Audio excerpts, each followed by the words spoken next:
Hello and welcome to our special coverage as we track the developments between India and Pakistan. The situation continues to escalate and we've been tracking all of it for you here.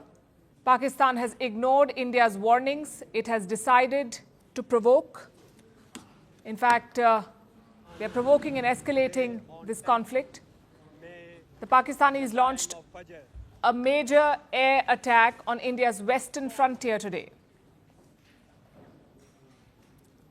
They're also moving troops into forward positions. All these moves make one thing very clear. Tensions are rising rapidly. They're at the highest level since the Kargil war. Tensions between India and Pakistan, the highest since the Kargil war. Yet Pakistan is not displaying restraint. They're provoking India again. After midnight, Pakistan fired a barrage of weapons at Indian military and civilian sites. They used long-range projectiles, loitering munitions, aircraft and jets, and unmanned combat vehicles. Like I said, it was a massive aerial attack on India. Pakistan tried to infiltrate at least 26 different places. Most of these weapons were neutralized, but the military did admit some damages and injuries at 5 bases. That's Udhampur, Pathankot, Adampur, Bhuj, and Bathinda. In response, India has struck back. India targeted Pakistani bases with precision strikes. 6 sites were hit across the border. These include Rafiki, Chaklala, Murid, Rahim Yar Khan, and Chunian in Punjab, and also the Sukur base in Punjab. These are located near major Pakistani cities. Chaklala, for example, is located in Rawalpindi, which is where the military headquarters of Pakistan are. India targeted specific targets inside these military bases in Pakistan, like command controls, weapons depots, and air defense radars. India also said that minimum collateral damage was ensured in our strikes. Pakistan has given a code name for its operation, Operation Banyan Al-Marsus. It's a verse picked from the Quran. It basically means a firm and compact structure. The only thing firm and compact was India's response, though. Take a look at this strike on the base near Rawalpindi. Oh.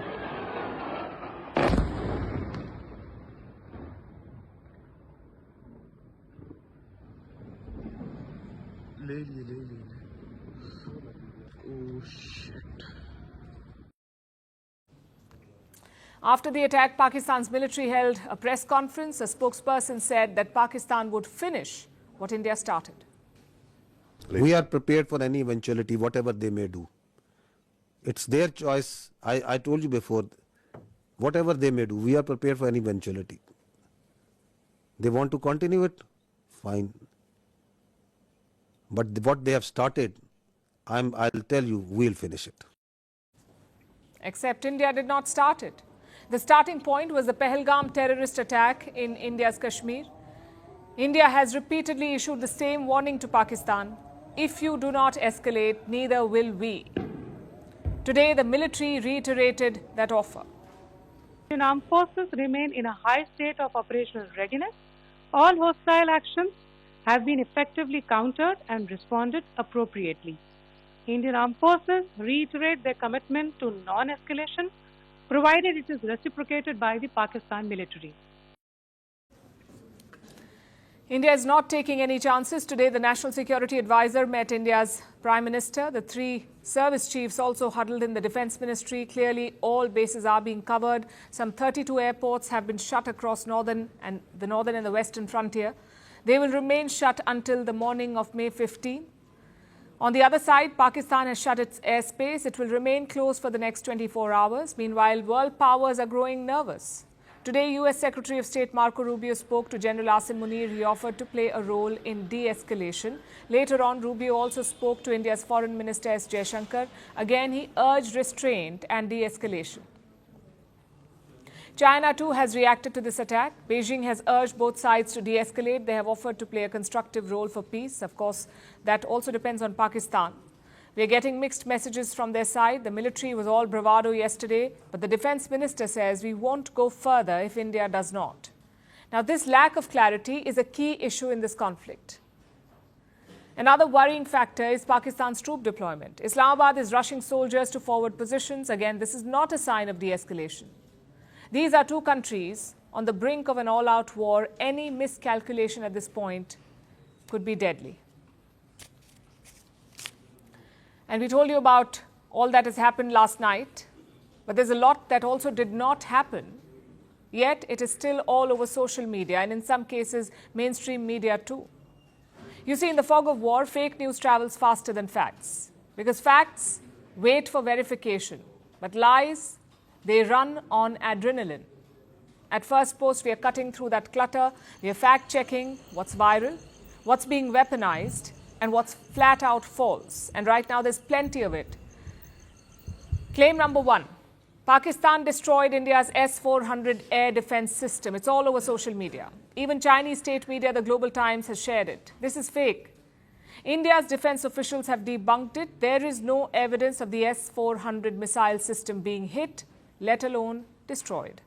The claims that they have made about attacking and destroying various places, various military installations and facilities, as has been pointed out by my colleagues here this morning, are completely false. The claim about the Air Force station in Sirsa being destroyed, completely false, as you've seen. The claim about the Air Force station in Suratgarh being destroyed, completely false again, as you have seen. There's a claim that has been made that the S-400 base at Adhampur was destroyed, completely false once again. Claim number two, an Indian Air Force pilot ejected over Pakistan-occupied Kashmir. There's even a video running of it. This too is fake. No Indian Air Force officer has ejected over POK. Then we have claim number three. Pakistan has captured a female Air Force pilot. Posts claim that it is squadron leader Shivani Singh. Again, this is fake news. No Indian Air Force pilot has landed or been captured in Pakistan. Claim number four. 3 Indian Air Force jets crashed in the Himalayas. Several pro-Pakistani accounts have run this. There were even pictures of it. This again is a fake claim. This is fake news. The picture being circulated is from 2016. Claim number 5.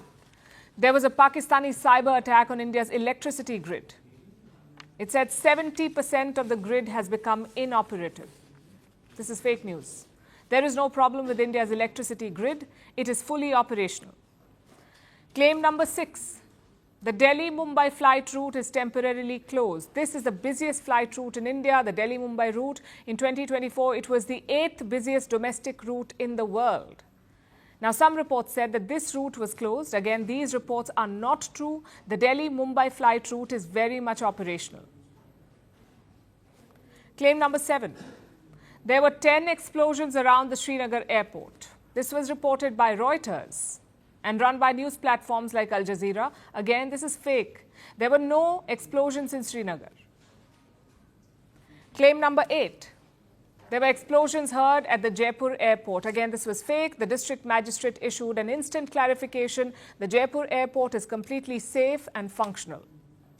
So you can see how much misinformation there is on the internet, and it is being amplified every single day. Here at First Post, we are not out to inflame. We are here to inform. Even if it takes time, even if it means pushing back against the noise, we will only tell you what's verified, what's confirmed, and what's true, because in times like these, facts matter more than ever.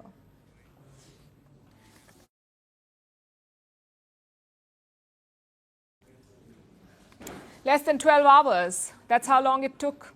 Last evening, the IMF cleared $2.3 billion in funding for Pakistan, and in less than 12 hours, Pakistan launched another attack on India. The sequence is hard to ignore. Was Pakistan just waiting for the money before it acted? The IMF board has approved 2 tranches for Islamabad. One is a $1 billion loan. This is under the current bailout, the 24th debt relief package given to Pakistan. That's right. We've been telling you about this. 24 bailouts. That's the most that any country has ever received. Pakistan has been given 24 IMF bailouts, and even that is proving to be insufficient for them. So the IMF has approved a second loan. This one is worth $1.3 billion.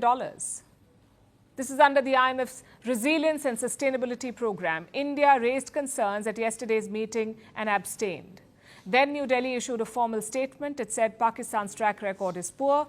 It warned of the risks of repeated bailouts and questioned how IMF funds were being used by Pakistan. India called Pakistan a prolonged borrower. Despite this, another $2 billion were approved for Pakistan. So why did India abstain? Why did India not vote against this move? Because there's no such provision. The IMF does not allow a formal no vote. Members can either vote yes or they can abstain. So India abstained. And that's how Pakistan's loan extension went through.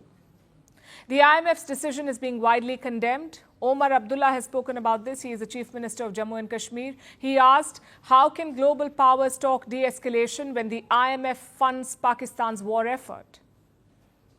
Omar Abdullah has voiced what many have been thinking, that the IMF is indirectly paying for this escalation. The International Monetary Fund is bankrolling Pakistan's military offensive and terrorist factories, and this is a matter of fact. Pakistan's army plays an outsized role in its economy. Even under a so-called civilian government, the army controls land, they control industries and investment councils, they own large business ventures. The Pakistani military shapes financial decisions.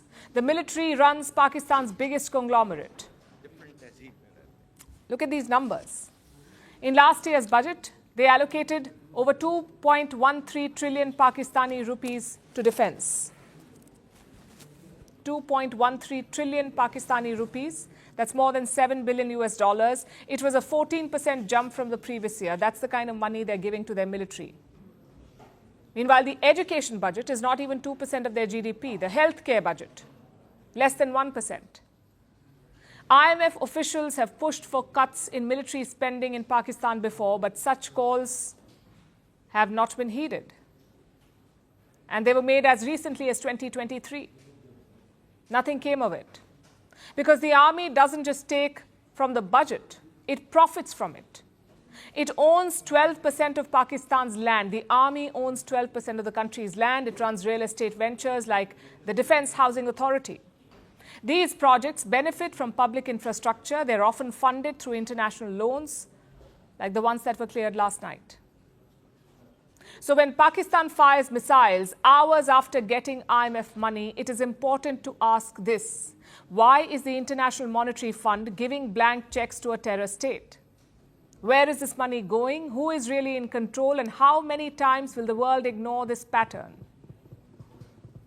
The IMF and its top contributors like the United States need to wake up to Pakistan's reality, go beyond the spreadsheets, demand accountability, because when funding flows without scrutiny, conflict follows. The world cannot fund peace on paper while war plays out on the ground. Stability does not come from bailouts alone, especially not when missiles follow the money.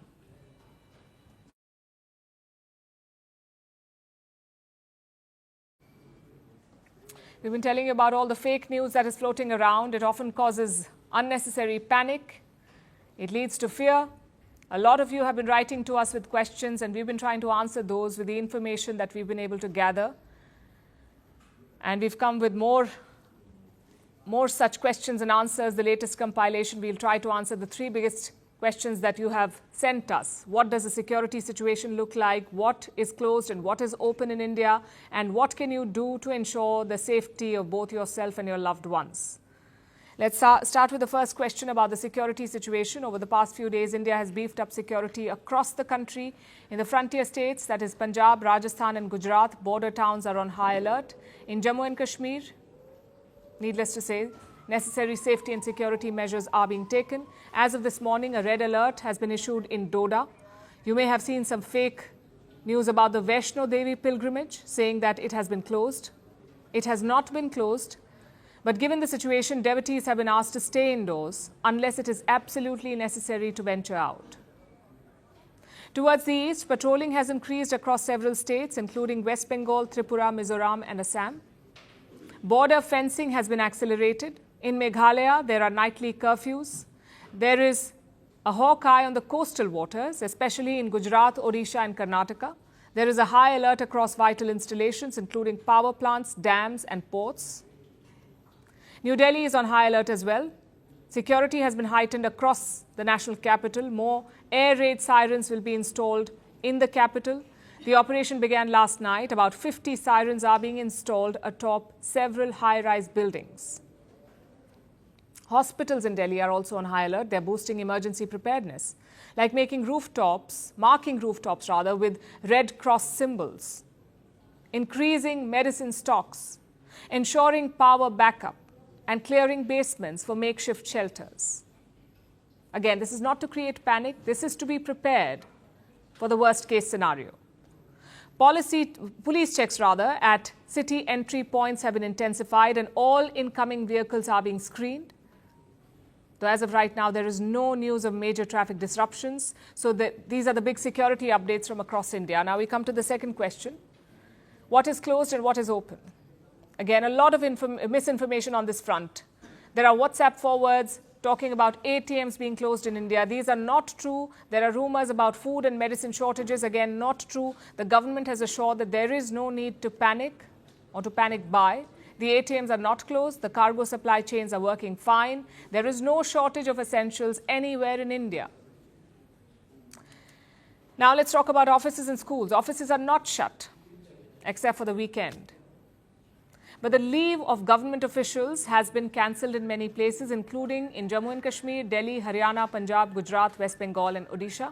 Schools are closed in some parts as well, including Leh, Jammu and Kashmir, Punjab, Rajasthan and Haryana's Panchkula, mostly the border areas. In Delhi, many private schools went online yesterday. It is unclear whether this will continue next week. We also have updates on exams.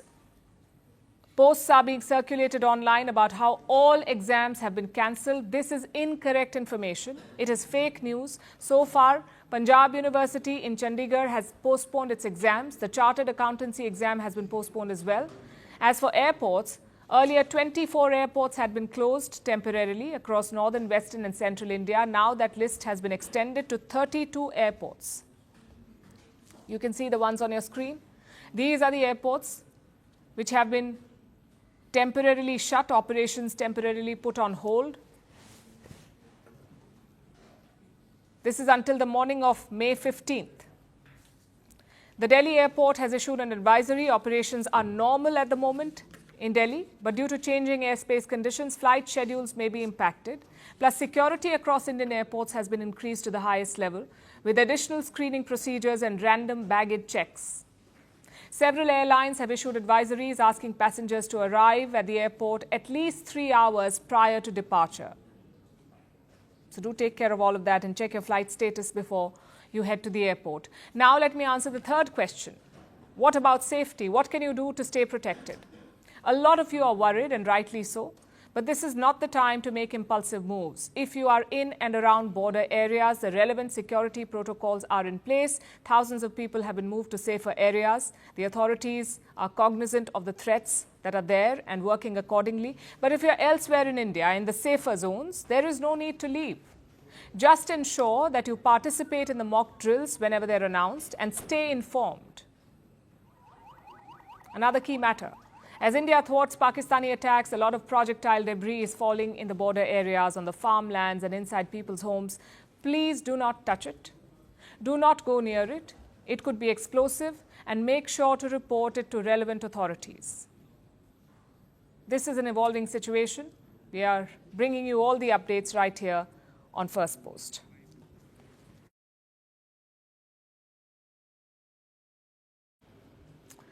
We're also focusing on Pakistan's reckless escalation. Pakistan launched an advanced missile at India. This happened in the morning today.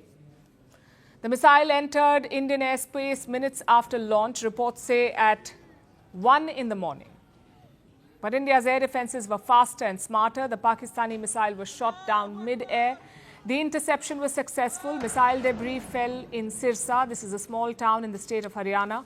It is along the border with the state of Punjab. Sirsa is about 200 kilometers away from India's national capital, New Delhi. No casualties and no damages have been reported. India's response was swift. Let me tell you how it happened. Pakistan launched high-speed projectiles towards India. Indian radars picked up the incoming projectiles. Air defense systems were activated. An interceptor locked onto a target. Within seconds, the aerial threat was destroyed. It was a textbook missile kill. Videos of the interception went viral. Residents in Sirsa notified Indian defense officials. By late morning, images of the debris could be seen. Analysis of the destroyed projectile is still being carried out. Pakistan's media claims that it was a Fateh-1 missile. This is according to the Pakistani media. Other reports also say that the Fateh-1 was fired into India. Again, India is still analyzing the type of projectile that was intercepted. The Indian side has not confirmed what kind of projectile this was. Nonetheless, let me tell you more about this missile. It was one of Pakistan's short-range missiles inducted in 2021. The Fateh-1 is a surface-to-surface weapon. It has a range of 140 kilometers. This weapon is meant for deep strikes. It is not a deterrent. The Fateh-1 is only meant for attack roles. Pakistan said that the missile could defeat any air defense systems. They may have fired it today, not as a test, but to attack India. India says high-speed missiles were fired at air bases in Punjab. One of them may have been the Fateh-1. अंतर्राष्ट्रीय सीमा और LOC पर श्रीनगर से नलिया तक 26 से अधिक स्थानों पर हवाई घुसपैठ के प्रयास किए गए।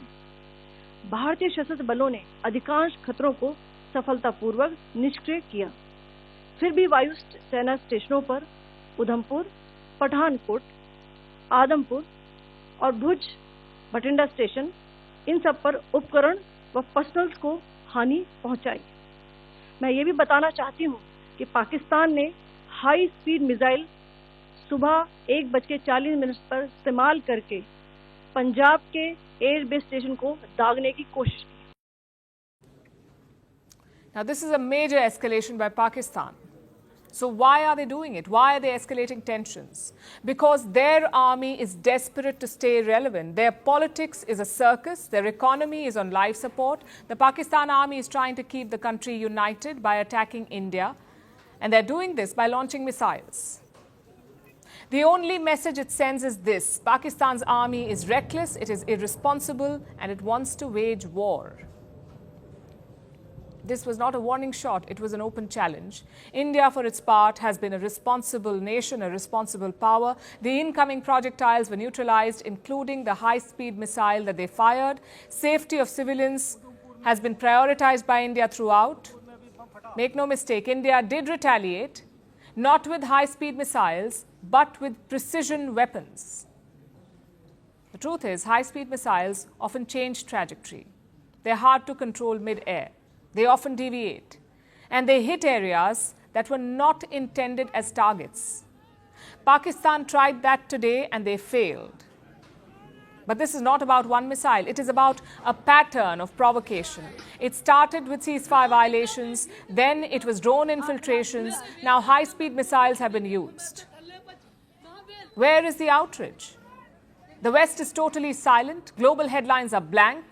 Pakistan must be held accountable because, make no mistake, this is an act of war.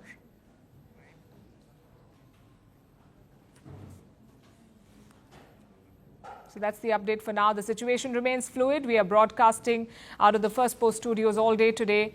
Keep following First Post across all major platforms as we track this evolving situation.